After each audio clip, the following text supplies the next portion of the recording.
The idea behind the Clouds project is an investigation into ambient information displays and how we can use these to change people's behaviour. And in particular, we're interested in changing people's behaviour at the point of decision making. Clouds is an Open University research project funded by the EPSRC.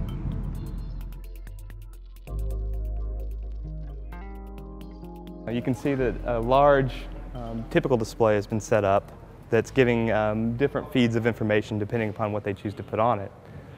But also in this space, right up in this area, will be our large ambient display.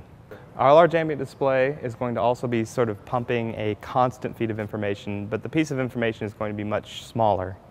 Our ambient display is going to simply be telling you, are people using the stairs or the elevator? And the more that people use the elevators, the higher the orange cloud of spheres rises, and the more people that are using the stairs, the higher the gray cloud of spheres is rising. And so walking in the building, someone can quickly glance and have this single piece of information given to them, whether they wanted it or not. As people enter in through the Jenny Lee building, the first thing that they're going to notice is right up in this airspace, there's going to be this large collection of spheres hanging. This is the first point of decision that they make, whether they're going to either go into the central atrium or either head to the upper floors or into the other offices. As they veer in this direction, the floor sensors will detect that they're going this way, and that's when the LEDs will begin to light up along the carpet. The pattern of motion will be acting as a sort of subtle lure, suggesting if you're going to the upper floors, perhaps you should take the stairs. As they walk in this direction towards the stairwell, they'll sort of get a bit of a reward in the sense that the LEDs will begin to spark up faster and faster and faster. But if they step off the path in this direction towards the elevator, the entire series of LEDs will change to sort of a red glowing field. As that pulse of red sort of suggests that the carpet is a bit upset that you didn't take its suggestion to take the stairs, and it's a bit disappointed that you're taking the elevator. So it is a series of strategically placed pressure pads throughout the building. We have these pressure pads at the beginning of every stairwell and at the entrance to every elevator. And this is simply taking a counting of the number of footsteps across this threshold. So as somebody goes up the stairs, we add 1. As somebody goes in the elevator, we add 1. This is a visualization showing what we've been getting from our pressure pads throughout the building. What we're using this for is to compare the different people's usage of the stairs versus the lifts, and also as a way to try to get an early idea of what our structure is going to look like. Hello, I'm Susanna Hertwig. I am an interaction designer, and I was asked to come up with a concept for the project.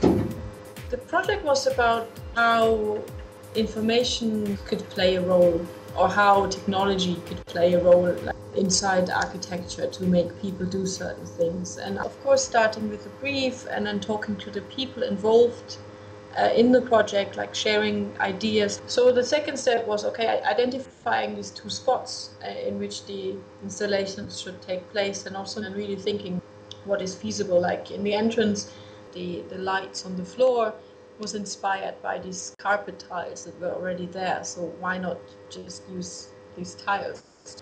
And but the atrium is so high, and there's all that space from the ceiling that is not used. And the most important bit was, of course, that these are functioning pieces, that they communicate what they should be communicating. So one part of this matrix of spheres was supposed to represent the lift, one was supposed to represent the stairs. And the easiest way to do that was like choosing 2 colors, two different colors, keeping it on this very functional level, but trying to add a little more, let's say, of an aesthetic, poetic level, to not just make it informative, but also very pleasing to engage with. So one of the things we did was we did some low fidelity prototyping, specifically with this, to try to explain what it would look like to have a cloud made of particles that would rise above the other and then throughout the day change shape so that one came either close or above or below to give different pieces of information. This is the second model. I think most of the other model was eaten the day it was made. So there's a sweet spot that we're looking for. There's information that's too aggressive you can't help but see it, and then there's information that's too subtle.